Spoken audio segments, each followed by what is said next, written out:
नमस्कार साथियों, मैं डॉक्टर गंगाराम पांडे अपने YouTube चैनल संस्कृत मंदाकिनी पे आप सभी का स्वागत करता हूँ। जैसा कि आपको पता है कि लोक सिद्धांत कौमुदी का स्त्री प्रत्यय प्रकरण में पढ़ा रहा हूँ। तो इसके पूर्व की जो कक्षा हुई थी वो कक्षा इंद्र वरुण भव सर्व रुद्र मृड हिम अरण्य यव यवन मातुलाचार्याणाम आनुक इस सूत्र तक हो गई थी। आज जो हम पढ़ेंगे, आज हम उसके बाद जो सूत्र है कृतात् करण पूर्वात्, तो इस सूत्र से आज हम प्रारंभ करेंगे अपनी कक्षा को। तो सीधे चलते हैं अपने विषय पे। ये सूत्र गीष प्रत्यय विधायक सूत्र है। जैसे कि ऊपर लिखा है गीष विधायकम विधि सूत्रम। तो ध्यान देना कि ये सूत्र भी गीष प्रत्यय का विधान करता है। सूत्र है क्रीतात करण पूर्वात। क्रीतात करण पूर्वात पूर्वात सूत्र है। यह सूत्र भी गीस प्रत्यय का विधान करता है। सबसे पहले आप इस चीज को नोट कर लो कि गीस प्रत्यय का विधायक सूत्र है क्रीतात करण पूर्वात। इस सूत्र के द्वारा गीस प्रत्यय का विधान होता है। अब ये सूत्र कहता क्या है? जो क्रीतात करण पूर्वात ये जो सूत्र है, ये सूत्र की पूरी वृत्ति क्या है, ये कहता क्या है?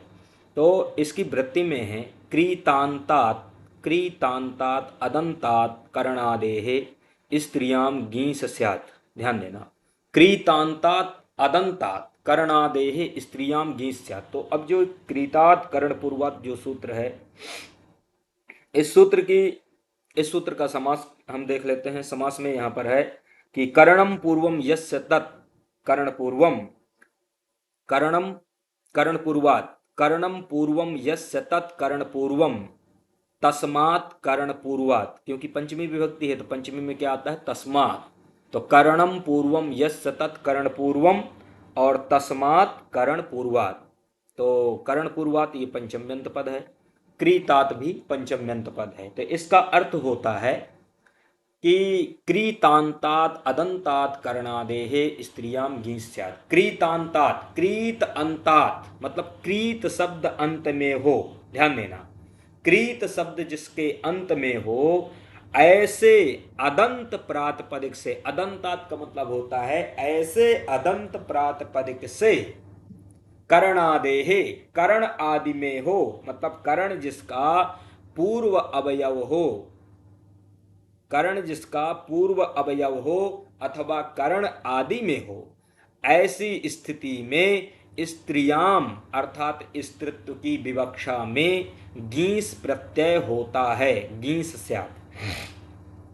सूत्र लग गया, सूत्रार्थ लग गया कि क्रीतांतात के मतलब क्रीत शब्द अंत में हो, अदंतात मतलब ऐसे अदंत प्रातिपदिक से, करणादेह मतलब कर्ण आदि में हो, कर्ण पूर्व में हो, ऐसी स्थिति में स्त्रियाम अर्थात स्त्रीत्व की विवक्षा में गीस स्यात् मतलब गीस होता है। प्रयोग है वस्त्र कीति। ध्यान देना, बहुत महत्वपूर्ण उदाहरण है ये। वस्त्र कीति ये पूछा गया है। वस्त्र कीति का मतलब होता है वस्त्रों के द्वारा खरीदी गई। तो वस्त्रैः क्रीता, ध्यान देना, इसका विग्रह होगा वस्त्रैः क्रीता। वस्त्रैः क्रीता, यहां पर एक सूत्र है तृतीया तत्पुरुष समास में, कर्तृकरणे कृता बहुलम। कर्तृकरणे कृता बहुलम, उस सूत्र के द्वारा यहां पर समास हुआ है। ठीक है, कर्तृकरणे कृता बहुलम से समास है, क्योंकि यहां पर कर्ण पूर्वक क्या है? वस्त्र, और कृदंत शब्द क्या है? क्रीत। तो यहां पर क्या होता है? इसका समास हो जाता है। ऐसी स्थिति में क्या होता है कि वस्त्र कीत रहता है, मतलब वस्त्रों के द्वारा खरीदा गया। जो भी भूमि स्त्री आदि जो भी खरीदते हैं, तो वस्त्रों के द्वारा खरीदा गया। तो यहाँ पर क्या होता है कि क्रीतात करण पूर्वात, इस सूत्र के द्वारा यह कहता है कि क्रीतांतात, क्रीत शब्द अंत में हो, ऐसे अदंत प्रातिपदिक से करण आदि में रहते हुए स्त्रीत्व की विवक्षा में गीस होता है। तो क्रीत शब्द देखो, यहाँ पर क्रीत शब्द अंत में है, अदंत पूर्वक है, और करण आदि में क्या है? वस्त्र। करण आदि में क्या है? वस्त्र है, क्योंकि वस्त्र ही क्रीता। ऐसी स्थिति में क्या होता है? वस्त्रकृत इस शब्द से क्या होता है? इस सूत्र से कर दो गीस प्रत्यय। गीस में गकार सकार की संज्ञा, गकार सकार की इत संज्ञा हो जाती है। यच भम से भा संज्ञा, यस्येति चा से वस्त्र क्रीत शब्द के तकारोत्तरवर्ती आकार का लोप हो जाएगा और मिला दोगे तो बन जाएगा वस्त्र कीर्ति। इतना ही है इसमें। यहाँ पर कहते हैं क्वचिन ना, अर्थात कहीं पर नहीं भी होता, कहीं पर गीस प्रत्यय नहीं भी होता। इसका मतलब क्वचिन ना का मतलब होता है कहीं पर नहीं भी होता, मतलब गीस प्रत्यय नहीं होता। तो प्रयोग बनता है धन क्रीता। तो देखो धन क्रीता वैसी ही स्थिति यहाँ पर भी है, लेकिन यहाँ पर जो तो गीस प्रत्यय नहीं हुआ। तो जब गीस प्रत्यय नहीं होगा तो अजाद्य तष्टाप से टाप हो जाता है, तो बन जाता है धन क्रीता। ये लग गया होगा सूत्र। स्त्री लघु सिद्धांत का है, इसलिए बहुत ज़्यादा इसमें इतना ज़्यादा व्याख्या नहीं है, बहुत ज़्यादा कुछ शंकाएं भी नहीं है। सीधे इतना ही आपको तैयार करना है, इससे आपका एग्जाम रुकेगा नहीं, आप अच्छी तरह से कर लोगे। इसके बाद गीस प्रत्यय विधायक एक सूत्र आता है, स्वांगाच्य उपसर्जनात् असंयोगोपधात। स्वांगाच्य उपसर्जनात् असंयोगोपधात, इसको याद कर लेना बढ़िया से। स्वांगाच्य उपसर्जनात् असंयोगोपधात, समझ में आया। ये भी सूत्र गीस प्रत्यय का विधान करता है। तो ये कहता है कि असंयोगोपधात, इसकी वृत्ति में देखना, असंयोगोपधात, असंयोग उपधात मतलब असंयोग, मतलब संयोग उपधा में न हो। ध्यान देना, संयोग उपधा में ना हो।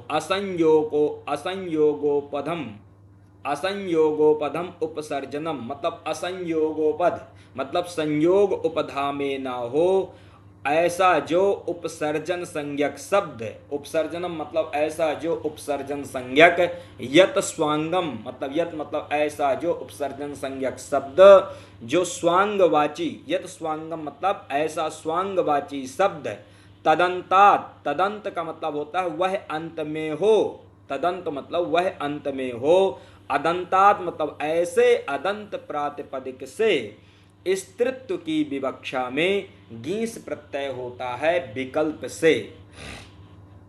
इसका अर्थ है कि असंयोगोपधम मतलब संयोग उपधा में ना हो, संयोग उपधा में ना हो ऐसे उपसर्जनवाची और स्वांगवाची शब्द अंत में हो, ऐसा उपसर्जनवाची जो शब्द और वह कैसा हो, स्वांगवाची शब्द हो। स्वांग का मतलब यहाँ पर अद्रवम मूर्तिमत स्वांगम, ये जो इसका मतलब है व्याकरणिक जो इसका अर्थ निकलता है कि अद्रवम मूर्तिमत स्वांगम प्राणिस्थम अविकारजम, ये 4 प्रकार का वहां पर स्वांग जो बतलाया है, 3 प्रकार का बतलाया है, इस प्रकार का होना चाहिए। पूरी लाइन है, अद्रवम मूर्तिमत स्वांगम प्राणिस्थम अविकारजम अतस्थम तत्र दृष्टम चात तेन चेत तथायुतम। तो इसको कहते हैं स्वांग। तो ये स्वांग होना चाहिए यहाँ पर, ठीक है। अद्रवम मूर्ति, अद्रवम मतलब द्रव ना हो, मूर्तिमत हो, मूर्तिमत स्वांगम, और इसके बाद कहते हैं प्राणिस्थम प्राणी में स्थित रहा हो, और अविकारजम अर्थात विकार ना हो, अविकारज हो। इसके बाद अतस्थम तत्र दृष्टम च और तेन चेत तत्तथायुतम, ये इस प्रकार का यहाँ पर स्वांग लेना है। स्वम अंगम स्वांगम जो अपना अंग है, ये इस प्रकार का स्वांग नहीं, पारिभाषिक स्वांग यहाँ पर लेना है जो अभी इसकी जो हमने श्लोक बतलाया। तो ऐसा स्वांगवाची शब्द तदंत अंत में हो, ऐसे अदंत प्रातिपदिक से स्त्रीत्व की विवक्षा में गीस प्रत्यय होता है विकल्प से। अब देखो यहाँ पर प्रयोग बना है केसान अतिक्रांता अतिकेसी। केसान अतिक्रांता, केसान अतिक्रांता मतलब केस का, केसान अतिक्रांता मतलब केसों का अतिक्रमण करने वाली, केसान अतिक्रांता अतिकेसी मतलब वही केसों का अतिक्रमण करने वाली या केसों को लांघने वाली। समझ में आया। तो केसान अतिक्रांता अतिकेसी, तो यहाँ पर क्या रहता, अतिकेसी, तो अतिकेश शब्द है, यहाँ पर क्या है, अतिकेश शब्द है। अब अतिकेश शब्द यहाँ पर क्या है, स्वांगाच्य, स्वांगवाची है, जैसे कि वहां पर स्वांग की जो परिभाषा दी है, स्वांगाच्य और उपसर्जन, उपसर्जन संज्ञक है, ऐसा जो असंयोगोपद और संयोग, इसके उपधा में, अतिकेश में इसके उपधा में कोई संयोग भी नहीं है, उपसर्जनवाची है और स्वांगवाची है, ऐसा तदंत अंत में, ऐसा जो तदंत अंत में है, ऐसा जो तदंत मतलब अंत में है, ऐसे अदंत प्रातिपदिक, तो अंत में क्या, अतिकेश, केश शब्द अंत में है, ऐसे तदंत प्रातिपदिक से स्त्रीत्व की विवक्षा में गीस हो जाता है। तो अतिकेश से क्या हो जाएगा, गीस हो जाएगा। अतिकेश गीस में गकार सकार की संज्ञा ई मिला दोगे, अतिकेशी बन जाएगा। सु आएगा, उसको हलंग्य आदि लोप कर दो। एक बार यह गीस प्रत्यय नहीं करेगा तो केवल अजाद्य टाप से टाप हो जाता है, तो प्रयोग बनता है अतिकेशा। तो एक बार बनेगा अतिकेशी, एक बार बनेगा अतिकेशी। तो अतिकेशी कब बनेगा, जब गीस प्रत्यय होगा। अतिकेशा कब बनेगा, जब गीस प्रत्यय नहीं होगा। तो यहां पर क्या हो जाएगा, अजाद्य तष्टाप जो सूत्र है,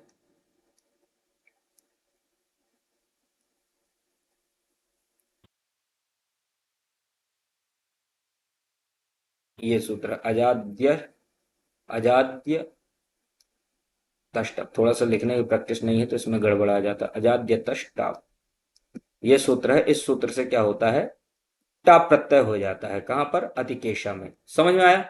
इसी तरह से दूसरा उदाहरण है चंद्रमुखी। तो ये अतिकेशी और चंद्रमुखी दोनों पूछे हुए हैं। चंद्रमुखी का मतलब वो तो वही चंद्रमा के समान मुख है जिसका, चंद्र के समान मुख है जिसका। तो ये क्या है, असंयोगोपथ, संयोग उपधा भी नहीं है चंद्रमुख में, उपधा के उपधा में संयोग नहीं है, और उपसर्जनवाची है और स्वांगवाची भी है। तदंत अंत में है, ऐसा अदंत प्रातिपदिक, इससे क्या हो जाएगा, गीस हो जाएगा। तो चंद्रमुख से गीस हो जाएगा तो प्रयोग बन जाएगा चंद्रमुख। इसमें बहुत ज़्यादा प्रक्रिया नहीं है, बस ये ध्यान रखना कि चंद्रमुख शब्द से गीस प्रत्यय होता है इस सूत्र के द्वारा। बाकी इसके ये सारे लक्षण यहाँ पर घटित होते हैं, और इसको मिला दोगे तो बन जाता है चंद्रमुखी। एक बार जब अजाद्य तष्टाप से टाप नहीं होता, इससे एक बार जब मतलब गीस नहीं होता, तब क्या हो जाएगा, अजाद्य तष्टाप से टाप हो जाता है तो बन जाता है चंद्रमुखा। लग गया। यहाँ पर एक प्रत्युदाहरण आता है कि भाई असंयोगोपधात किम, ये आप जो कह रहे हो कि संयोग उपधा में ना हो, तो ये आप क्यों कह रहे हो, यदि संयोग उपधा में हो तो क्या गीस होगा कि नहीं होगा। तो कहते हैं कि यदि संयोग उपधा में होगा तब यहाँ पर गीस नहीं होगा। जैसे प्रयोग बना सुगुल्फा, तो सुगुल्फा का मतलब, सुगुल्फा यहाँ जो प्रयोग बना है, तो देखो सुगुल्फा में उपधा में संयोग है। ये जो अलो अंत्यात पूर्व उपधा से उपधा संज्ञा होती, अंत अल से पूर्व वर्ण की उपधा संज्ञा होती है। तो देखो यहाँ पर संयोग है, संयोग होने के कारण यहाँ पर गीस नहीं होता। तो क्या होता है, अजाद्य तष्टाप। वही अजाद्य तष्टाप से क्या कर दो, टाप प्रत्यय कर दो, तो यहाँ पर क्या बन जाए, सुगुल्फा। इसी तरह से उपसर्जनात् किम, उपसर्जनवाची होते, यहाँ पर उपसर्जनवाची नहीं है बल्कि क्या है, शेखा अनुपसर्जनवाची शब्द है। अनुपसर्जन होने के कारण यहाँ पर भी गीस नहीं होता, बल्कि अजाद्य तष्टाप से क्या हो जाता है, टाप हो जाता है। तो लग गया, इतना ही है यहाँ पर। तो ये सूत्र समझ में आ गया, इतना ही है। सिद्धांत में पढ़ोगे तो सिद्धांत में इसके बहुत सारे उदाहरण आते हैं। वो जो मैंने बताया ना कि अद्रवम मूर्तिमत स्वांगम प्राणिस्थम अविकारजम अतस्थम तत्र दृष्टम च तेन चेत तथा युतम, तो इसके अपने सबके उदाहरण हैं। लेकिन ये लक्ष्य सिद्धांत की दृष्टि से पढ़ रहे हैं तो जो लक्ष्य सिद्धांत में है वही हम पढ़ लें, क्योंकि बहुत ऐसे विद्यार्थी होते हैं, ज़्यादातर मैंने देखा है कि भाई परंपरा से नहीं पढ़े, मॉडर्न 12वीं 12th करके MA BA MA किए हैं, तो उनके लिए लक्ष्य सिद्धांत समझना ही कठिन होता है। ये मतलब विद्यार्थियों से मैं मिला हूँ इसलिए मैं समझ सकता हूँ, क्योंकि मैं पढ़ाया भी हूँ उनको, तो मुझे पता है कि समस्या कहाँ होती है उनके साथ में। तो अभी लक्ष्य सिद्धांत पढ़ रहे हैं, इसलिए सिद्धांत लक्ष्य सिद्धांत की दृष्टि से ही पढ़ेंगे। जब सिद्धांत पढ़ेंगे, लक्ष्य सिद्धांत पढ़ लोगे तो सिद्धांत अपने आप समझ में आने लगेगा, तब और अच्छा लग जाएगा वो। तो ये सूत्र समझ में आ गया। इसके बाद यहां पर एक गीस, अब ध्यान देना, अभी तक तो गीस प्रत्यय का विधान करने वाला सूत्र आया। गीस प्रत्यय का विधान करने वाले जो सूत्र आए उनको हमने स्पष्ट किया। अब यहां पर गीस प्रत्यय का निषेध करने वाला सूत्र आता है। मतलब गीस प्रत्यय का क्या करता है, निषेध है। तो अब यहां पर एक सूत्र है, ना क्रोडादि वह वचः। ध्यान देना, ना क्रोडादि बह वचः, ना क्रोडादि बह वचः। ये कहता है कि ना मतलब नहीं, तो क्या नहीं भाई, तो कहते हैं क्रोड आदि, मतलब क्रोड आदे, क्रोड शब्द आदि में हो। क्रोड बहवचः मतलब ऐसे बहवच स्वांगवाचक प्रातिपदिकों से। तो क्रोड आदि गण में जो पठित शब्द, क्रोड आदि गण में पठित जो स्वांगवाची शब्द और बहवच बहुअच ऐसे स्वांगवाची प्रातिपदिकों से स्त्रीत्व की विवक्षा में गीस प्रत्यय नहीं होता। तो क्रोडादेह बहवचश्च मतलब क्रोड आदि में हो या क्रोड आदि गण में पठित शब्द और बहवचश्च और जो बहवच बहुअचवाची जो शब्द हैं, इन ऐसे जो स्वांगवाची शब्द, इनको स्वांगान, ऐसे स्वांगान लिखा ना, स्वांगात, स्वांगात ना गीश, ऐसे स्वांगवाची शब्दों से स्त्रीत्व की विवक्षा में गीश नहीं होता। अब यहाँ पर प्रयोग बना है कल्याण कोडा। कल्याण क्रोडा का मतलब होता है अच्छी छाती वाला, अच्छी छाती वाली। जैसे उनको कल्याण क्रोडा शब्द घोड़ों के लिए जाना जाता है, जो घोड़े होते हैं ना उनको बोलते हैं कल्याण क्रोडा। जैसे सबसे अच्छा हॉर्स पावर तो उन्हीं के पास होता है, इतनी ताकत होती है, इतनी क्षमता होती है, इतना दौड़ पाते हैं वो। तो उनका इसका मतलब कि क्रोड़ा मतलब हृदय, कलेजा बहुत मजबूत है, तब तो इतना जो तो वो मतलब दौड़ने में या इतना मेहनत करने में, चलने में समर्थ हो पाते हैं, मतलब इतना तेज दौड़ पाते हैं।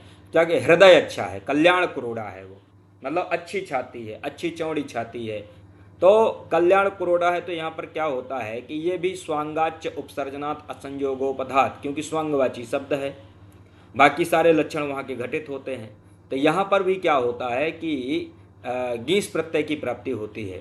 ठीक है, स्वांगाच्य उपसर्जनात् इस सूत्र के द्वारा यहाँ पर गीस की प्राप्ति होती है। लेकिन क्या होता है कि ना क्रोडादि बहुवचः, ये जो सूत्र है ये कहता है कि क्रोडादि गण में पठित और बहुवचवाची जो शब्द हैं, ऐसे जो स्वांगवाची शब्द हैं, इनको गीस नहीं होता, तो ये गीस का क्या कर देता है, निषेध कर देता है। तो कल्याण क्रोड़ा, इसी तरह से सुजघना, सुंदर जघनों वाली स्त्री, सुंदर जघनों वाली स्त्री। तो सुजघना में भी वही, यहाँ पर भी गीस प्रत्यय होता है स्वांगाच्य उपसर्जनात् असंयोगोपधात के द्वारा। तो यहाँ पर भी गीस प्रत्यय होता है, लेकिन इस सूत्र के द्वारा ना क्रोडादि बहुवचः, इस सूत्र के द्वारा गीस का निषेध हो जाता है। तो ध्यान देना कि कल्याण क्रोड़ा, जैसे क्वेश्चन बना है कि कल्याण क्रोड़ा में किस सूत्र के द्वारा गीस का निषेध हुआ है, तो अंडरलाइन कर लो कि ना क्रोडादि बहुवचः, इस सूत्र के द्वारा यहाँ पर गीस का निषेध हुआ है। जब गीस का निषेध हो जाएगा तो फिर वही अजाद्य तष्टाप से टाप कर दो, अजाद्य तष्टाप से टाप कर दो, टाप में टकार पकार की संज्ञा क्या बचेगा, केवल आ बचेगा, तो प्रयोग बन जाएगा कल्याण क्रोड़ा और सुजघना। तो सुजघना का मतलब समझ में आया, सुंदर जघनों वाली स्त्री, तो बन जाता सुजघना। नहीं तो यदि गीस निषेध ये नहीं करता तो कल्याण क्रोडी और सुजघनी ऐसा अनिष्ट प्रयोग बनता, लेकिन इसने क्या किया, गीस का निषेध कर दिया। तो ये समझ में आ गया। इसके बाद एक गीस निषेधक एक और सूत्र आता है, यह भी गीस का निषेध करता है। गीस प्रत्यय का निषेध करने वाला एक सूत्र है नख मुखात संज्ञायाम। नख मुखात संज्ञायाम सूत्र बहुत महत्वपूर्ण सूत्र है, और यह भी क्या करता है, गीस का निषेध करता है। लेकिन यह कहता है कि नख मुखात संज्ञायाम ना गीश, इसकी वृत्ति में केवल इतना लिखा है ना गीश, अर्थात गीस प्रत्यय नहीं होता, केवल ये लिखा है। लेकिन इसका पूरा अर्थ है कि स्वांगवाची जो नख शब्द और मुख शब्द अंत में हो, मतलब वही जो स्वांगाच्य उपसर्जनात् असंयोगोपधात, ये जो सूत्र की जो वृत्ति है, लगभग वही अर्थ यहाँ पर लेना है कि स्वांगवाची जो नख शब्द है, स्वांगवाची जो नख शब्द और मुख शब्द है, ये शब्द अंत में हो, ऐसे अदंत प्रातिपदिक से स्त्रीत्व की विवक्षा में गीस प्रत्यय का क्या होता है, निषेध होता है। और विशेष रूप से ये कहता है संज्ञायाम, अर्थात जब ये संज्ञा अर्थ में हो, किसी का नाम अर्थ हो, इसको अंडरलाइन कर लेना, संज्ञायाम। संज्ञायाम का मतलब होता है जब ये संज्ञा अर्थ में हो तो गीस का निषेध होता है। समझ में आया। स्वांगवाची जो नख और मुख शब्द हैं, ऐसे अदंत प्रातिपदिक से संज्ञायाम अर्थात संज्ञा अर्थ में गीस प्रत्यय नहीं होता। ऐसा कौन कहता है, नख मुखात संज्ञायाम, ये सूत्र कहता है। तो अब जब ये सूत्र गीस का निषेध कर दिया, तो अब यहाँ पर एक सूत्र आता है, ळत्व विधायक सूत्र है। ये सूत्र पूछा जाता है, जो भी एंट्रेंस की तैयारी कर रहे हैं वो इस चीज को इसको नोट कर लेंगे कि नख मुखात संज्ञायाम, ये जो सूत्र है ये कैसा सूत्र है, ये ळत्व विधायक सूत्र है। क्षम्यताम, पूर्व पदात् संज्ञायाम अगः, पूर्व पदात् संज्ञायाम अगः, ये सूत्र क्या है, ळत्व विधायक सूत्र है। मतलब ये ळकार का विधान करता है। कहाँ पर ळकार का विधान करता है, तो ये ळकार का विधान करता है सूर्पणखा में, ये सूर्पणखा में ळत्व करता है। तो गीस का निषेधक सूत्र कौन है, नख मुखात संज्ञायाम। यहाँ पर क्या होता है, पूर्व पदार्थ संज्ञायाम अगह जो सूत्र है ये कहता है कि पूर्व पदस्थान निमित्तात् परस्य नस्यणः स्यात् संज्ञायाम न तु गकार व्यवधाने। इसको याद कर लो, याद कर लेना बढ़िया से। पूर्व पदस्थान निमित्तात् परस्य, पूर्व पदस्थान निमित्तात् परस्य नस्यणः स्यात् संज्ञायाम न तु गकार व्यवधाने। इसका मतलब ये है कि पूर्व पदस्थान निमित्त मतलब पूर्व पदस्थान मतलब पूर्व पद में जो निमित्त बनते हैं ना, मतलब नकार को ड़कार होने में जो निमित्त बनते हैं, नकार को ड़कार होने में निमित्त बनते हैं, जैसे रेफ निमित्त बनता है, सकार निमित्त बनता है, इसी तरह से जैसे अट्ट कुपवांग नुम्बु व्यापी, ये सारे जो सूत्र हैं यहाँ पर जो आते हैं, तो यहाँ पर ये क्या होते हैं कि नकार को ड़कार होने में ये क्या बनते हैं, निमित्त बनते हैं ना। रेप होता है, शकार होता है, रिकार होता है, ये सारे निमित्त बनते हैं। तो पूर्व पदस्थान निमित्तात् परस्य मतलब पूर्व पद में स्थित ऐसे निमित्त से परे नस्यण नकार को क्या होता है, ळकार होता है। नः नस्यण अर्थात नकार को ळकार होता है। संज्ञायाम संज्ञा अर्थ में, न तो गकार व्यवधाने लेकिन गकार का व्यवधान ना हो, न तो गकार व्यवधाने अर्थात गकार का व्यवधान ना हो। प्रयोग बना है सूरपर्णखा और गौरमुखा, दो महत्वपूर्ण उदाहरण है यहाँ पर। एक है सूरपर्णखा, वही सूरपर्णखा रावण की बहिनी ठीक है, रावण की बहिनी वही सूरपर्णखा है, सूपे के समान नखों वाली। बताओ ऐसा लक्ष्मण कहाँ से मोहित हो जाए भाई, वो अयोध्या के राजा हैं, इतने सुंदर, जो तो उनके इतना दिव्य उनका स्वरूप है कि राम लक्ष्मण दोनों भाई जब निकल गए थे घूमने के लिए जनकपुरी में, तो वहाँ सारी जो तो महिलाएं, सारी स्त्रियां, नवयुवतियां अपने अपने बालकनी में आ गई थी झांकने के लिए। जैसे देवानंद उतर आता था, देवानंद काला कोट पहन के निकाल आए तो बताते थे कि क्या कुछ नहीं करने के लिए वहाँ तैयार हो जाते थे। तो कई बार देवानंद को काला कोट पहनना बैन कर दिया गया। तो देवानंद तो ठीक ही है, देवानंद तो कुछ भी नहीं है हमारे भगवान राम और लक्ष्मण के सामने, वो जितने सुंदर थे। ऐसा दिव्य स्वरूप भगवान राम का लक्ष्मण का कि अकल्पनीय है, कल्पना भी वहाँ ना पहुँच पाए। तो अब ऐसे व्यक्ति को शूर्पणखा कहाँ से वो जो तो शादी करने के लिए तैयार हो जाएं या मोहित हो जाएं, गलत ही है ना। लोग कहते हैं कि शूर्पणखा की नाक काट दिए, नाक काट दिए, नाक क्या कान भी काट देते तो गलत नहीं था बहुत लोग प्रश्न करते हैं मुझसे। एक व्यक्ति में मेरे मित्र हैं, वो एक दिन ऐसे विषय छेड़ दिए कि ये बताओ भाई साहब, रावण की बहन का क्या अपराध था कि शूर्पणखा का कि लक्ष्मण नाक काट दिए, प्यार का ही तो इजहार किया था। ऐसे ऐसे लोग आ जाते हैं, कुछ मतलब उसके समझना नहीं उसके पीछे का कि यार प्यार का इजहार, लेकिन प्यार का इजहार कहाँ कर रहे हो, कोई एक्सेप्ट नहीं कर रहा है, ज़बरदस्ती पीछे पड़े हो, काट दिए। तो खैर ये हंसाने के लिए कभी कभी होता है ना, थोड़ा सा पढ़ते पढ़ते थोड़ा मनोरंजन हल्का सा यदि कर दो तो थोड़ा सा मूड बढ़िया हो जाता है। तो शूर्पणखा मतलब सूपे के समान नखों वाली। तो शूर्पणखा में क्या होता है कि यहाँ पर स्वांगाच्य उपसर्जनात् असंयोगोपधात, वो जो पूर्व का सूत्र था जो गीस करता है, उस सूत्र से यहाँ पर गीस प्रत्यय की प्राप्ति हो रही थी। शूर्पणखा और गौरमुखा में उस सूत्र के द्वारा स्वांगाच्य उपसर्जनात् असंयोगोपधात, इस सूत्र के द्वारा यहाँ पर गीस प्रत्यय की प्राप्ति हो रही थी। लेकिन एक सूत्र आया नख मुखात संज्ञायाम, नख मुखात संज्ञायाम ने कहा कि नख शब्द और मुख शब्द अंत में हो, ऐसे अदंत प्रातिपदिक से स्त्रीत्व की विवक्षा में गीस नहीं होता जब ये संज्ञा अर्थ में हो। इसने गीस का निषेध कर दिया। तो गीस की प्राप्ति हो रही थी स्वांगाच्य उपसर्जनात् असंयोगोपधात से, लेकिन नख मुखात संज्ञायाम गीस का निषेध कर दिया। अब जब गीस का निषेध कर दिया तो यहाँ पर क्या बन जाएगा, शूर्पणखा अजाद्य तष्टाप से सीधे टाप हो जाएगा, फिर शूर्पणखा गौरमुखा ये दोनों बन जाएंगे, शूर्पणखा और गौरमुखा ये दोनों बन जाएंगे। ठीक है, शूर्पणखा गौरमुखा। अब शूर्पणखा, तो शूर्पणखा में यहाँ पर ना है, और ये जो ना है शूर्पणखा में यहाँ पर, इसको जो ये सूत्र है पूर्व पदार्थ संज्ञायाम अगह, ये कहता है कि पूर्व पदस्थान निमित्तात् परस्य न सणः स्यात् संज्ञायाम न तु गकार व्यवधान है, कि पूर्व पदस्थ निमित्त से परे नकार को लकार होता है। तो पूर्व पदस्थ निमित्त कौन है, देखो सूर्प में ये रेप है ना, पा में रेप है, तो पूर्व पदस्थ निमित्त से परे हो जाएगा। और पूर्व पदस्थ निमित्त से परे कौन है, नकार है। इस नकार को क्या हो जाएगा, लकार हो जाएगा, गकार का व्यवधान भी नहीं है। तो ध्यान देना कि शूर्पणखा में पूर्व पदार्थ संज्ञायाम अगह इस सूत्र के द्वारा नकार को लकार होता है। इस चीज को बढ़िया से ध्यान रख लेना,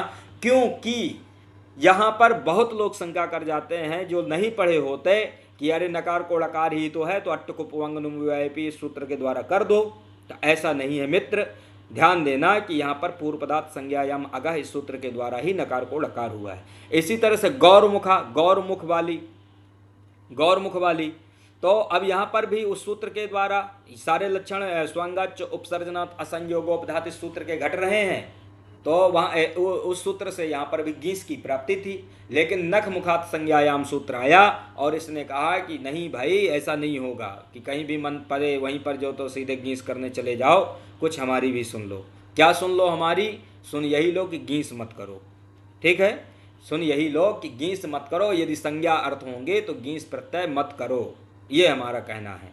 तो कहे तो फिर क्या हुआ? गीस नहीं हुआ। जब गीस नहीं हुआ तो फिर क्या हुआ? अजाद्य तष्टाप से टाप हो गया।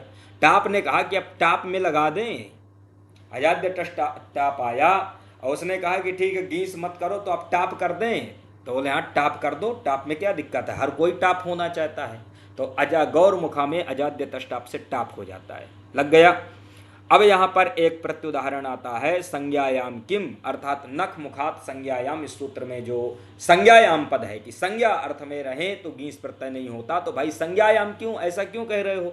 संज्ञा शब्द ना रखो, तब संज्ञा और असंज्ञा दोनों में क्या होगा? दोनों की यहाँ पर जो असंज्ञा होगा, जो संज्ञा नहीं होगा, तब वहाँ पर गीस का निषेध नहीं होगा। यदि संज्ञायाम इसका ग्रहण नहीं करेंगे तो गीस का निषेध नहीं होगा। तो ताम्रमुखी कन्या, ताम्रमुखी कन्या ये संज्ञा अर्थ में नहीं है, तो यहां पर क्या होता है कि स्वांगाच उपसर्जनात् असंयोगोपधात जो सूत्र है, उस सूत्र के द्वारा असंयोगोपद उपसर्जनम युत स्वांगम तदंतात अदंतात प्रातिपदिकाच वा गीत स्यात्, उसकी वृत्ति है, समझ आया? उस सूत्र के द्वारा यहां पर क्या हो जाएगा? ताम्रमुखी में गीस हो जाएगा, तामे के समान मुख वाली। तो उस सूत्र के द्वारा ताम्रमुखी में क्या हो जाएगा? गीस हो जाएगा। जब गीस हो जाएगा तो प्रयोग बन जाएगा ताम्रमुखी कन्या, समझ में आया? तो ताम्रमुखी कन्या में गीस हुआ है स्वांगाच उपसर्जनात् असंयोगोपधात, इसको बढ़िया से याद कर लेना। ये पूछा गया है नेट पीजीटी एग्जाम में, ये पूछे गए हैं जो भी प्रयोग यहाँ पर दिए हैं। तो ये यहाँ तक लग गया। इसके साथ इतना ही आज की कक्षा में रखते हैं, फिर इसके बाद अगली कक्षा में मिलते हैं। इसी के साथ में नमो नमः।